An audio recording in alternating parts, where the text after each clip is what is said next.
Big bang theory. So just two proofs ಹೇಳ್ಬಿಡ್ತೀನಿ ಇಲ್ಲಿ, ಇದನ್ನು ಡಿಸ್ಕಸ್ ಮಾಡಿರಲಿಲ್ಲ.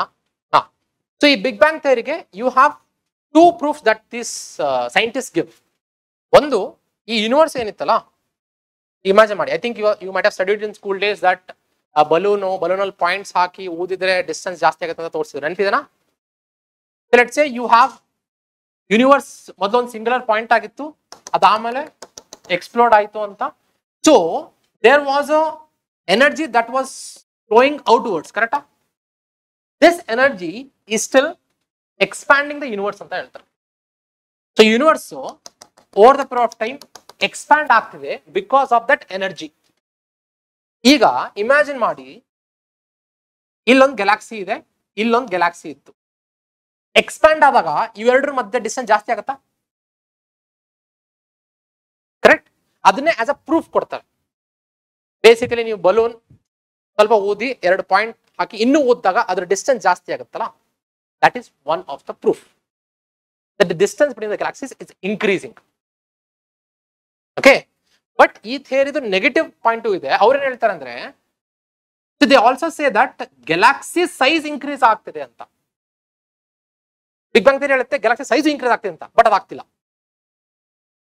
Distance between the galaxy increase ಆಗ್ತಿದೆ, ಬಟ್ ಗ್ಯಾಲಾಕ್ಸಿ ಸೈಜ್ ಇನ್ಕ್ರೀಸ್ ಆಗ್ತಿಲ್ಲ.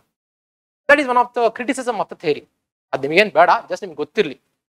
Okay, then there is another proof called as cosmic microwave background radiation ಅಂತ ಕರಿತೀವಿ. So ನಾ ಏನು ಹೇಳಿದ್ದೆ, when the singular point explored ಆದಾಗ ಎನರ್ಜಿ ಏನ್ ಪರ್ಮಿಯೇಟ್ ಆಗ್ತಿದೆ ಅಲ್ಲ, left over energy, that is called as cosmic microwave background radiation ಅಂತ ಕರಿತೀವಿ. That is still permeating even today. What religion calls it as cosmic energy, the scientist calls this as cosmic microwave background radiation ಇದೆ. ಅದು ಇನ್ನೂ flow ಆಗ್ತಿದೆ. ಅದಕ್ಕೆ ನಾವು ದೇವರ ರೂಪ ಕೊಟ್ಟಿದ್ದೀವಿ ಅಷ್ಟೇ. Okay, these are the two proofs which gives strong evidence to the Big Bang theory. So ಇದರಲ್ಲಿ ಈ ಯೂನಿವರ್ಸ್ ಎಷ್ಟು ಎಕ್ಸ್ಪ್ಯಾಂಡ್ ಆಗ್ತಿದೆ ಪರ್ ಇಯರ್, ಅಂದ್ರೆ ಆ ಬಲೂನು ಎಷ್ಟು ಎಕ್ಸ್ಪ್ಯಾಂಡ್ ಆಗ್ತಿದೆ ಪರ್ ಇಯರ್ ಅಂತ ಹೇಳೋದಕ್ಕೆ ಒಂದು ಎಡ್ವಿನ್ ಹಬ್ಬಲ್ ಅಂತ ಬರ್ತಾರೆ, ಅವರು ಇದನ್ನ ಕಂಡುಹಿಡಿದಾರೆ. ಅದಕ್ಕೆ ಹಬ್ಬಲ್ ಕಾನ್ಸ್ಟೆಂಟ್ ಅಂತ ಕರಿತೀವಿ.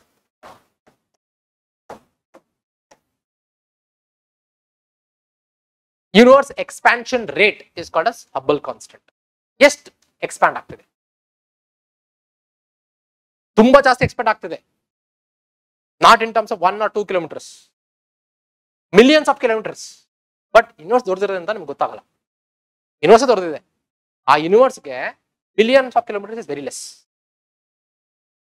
ಓಕೆ, ನಿಮ್ಗೆ ಜಸ್ಟ್ ಗೊತ್ತಿರಲಿ ವಾಟ್ ಈಸ್ ಹಬ್ಬಲ್ ಕಾನ್ಸ್ಟೆಂಟ್ ಅಂತ.